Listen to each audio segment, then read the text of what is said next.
सड़क आगे बढ़ती जा रही थी, रात की गंभीर तारीकी में गुम होती हुई। दोनों तरफ खड़े दरख्त खामोश गवाह बने हुए तरह नोच रही थी। पुरानी गाड़ी आहिस्ता आहिस्ता आगे बढ़ रही थी। इसकी हेडलाइट्स बमुश्किल थे। उनकी मुड़ी हुई शाखें आसमान को पंजों की इस घने धुंध को चीर रही थीं जो सड़क पर रेंग रही थी। आदम ने स्टीयरिंग पर गिरफ्त सख्त कर ली। रात के 3 बज चुके थे और वो कई घंटों से ड्राइव कर रहा था। जीपीएस का सिग्नल कब का जा चुका था और अब सिर्फ गाड़ी के इंजन की हल्की गुड़गड़ाहट और रात की पुरस्रार खामोशी इसके साथी थे।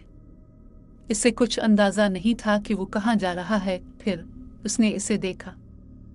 एक औरत सड़क के किनारे खड़ी थी, हेडलाइट्स की हल्की रोशनी के किनारे पर। उसने सफ़ेद बोसीदा लिबास पहन रखा था और उसके लंबे सियाह बाल चेहरे पर झूल रहे थे, जैसे वो खुद को छुपाना चाहती हो। वो हल्की सी भी हरकत नहीं कर रही थी, जैसे सांस तक ना ले रही हो। वो बस खड़ी थी, मुंतज़िर। आदम के दिल की धड़कन बेकाबू होने लगी।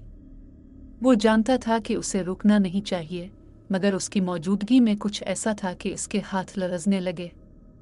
जैसे ही वो इसके करीब से गुजरा, गाड़ी के रेडियो में अजीब सी सरसराहट गूंजने लगी, सतत भरी आवाज़, जैसे कोई बहुत दूर से इसे बुला रहा हो। कोई सरगोशी। इसका नाम। आदम की सांसें अटक गई। उसने रेयर व्यू मिरर में देखा, वो गायब हो चुकी थी। एक ठंडी लहर उसकी रीढ़ की हड्डी में दौड़ गई, मगर उसने खुद को समझाया कि यह सब इत्तेफाक है। सिर्फ उसका दिमाग रात की तारीकी में उसे धोखा दे रहा है। इसने गाड़ी की रफ्तार बढ़ा दी। इस बेइंतहा सड़क से निकलने का पुख्ता इरादा कर लिया।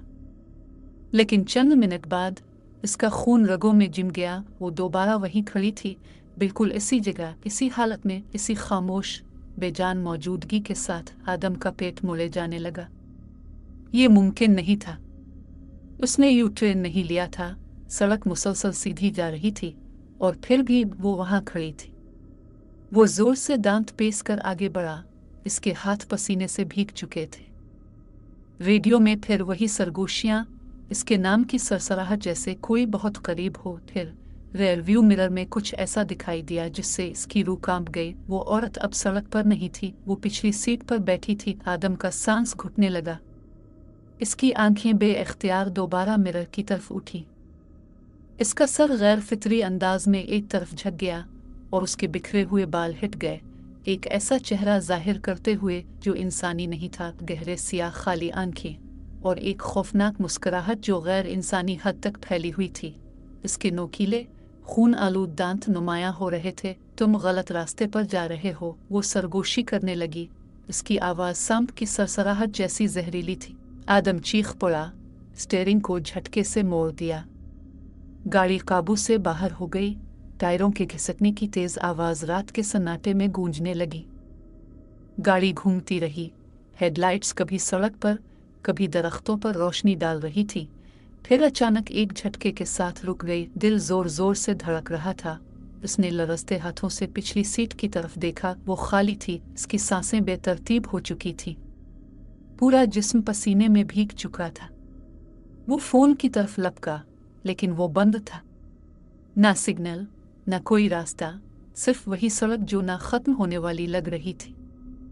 फिर एक हल्की सी हंसी बमध्यम मगर सुनाई देने वाली, बिल्कुल उसके कान के करीब। मिरर में जो अक्स था वो मुस्कुरा रहा था, तुम यहाँ से नहीं जा सकते। वो औरत सरगोशी करने लगी। गाड़ी के दरवाजे खुद ब खुद लॉक हो गए। इंजन बंद हो चुका था। हेडलाइट्स धमक के साथ बुझ गईं और पूरी दुनिया घुप अंधेरे में डूब गई। और इस मुहिब सन्नाटे में कोई चीज़ करीब आने लगी। फिर चीखें गूंजने लगे और सड़क हमेशा की तरह खामोश रही।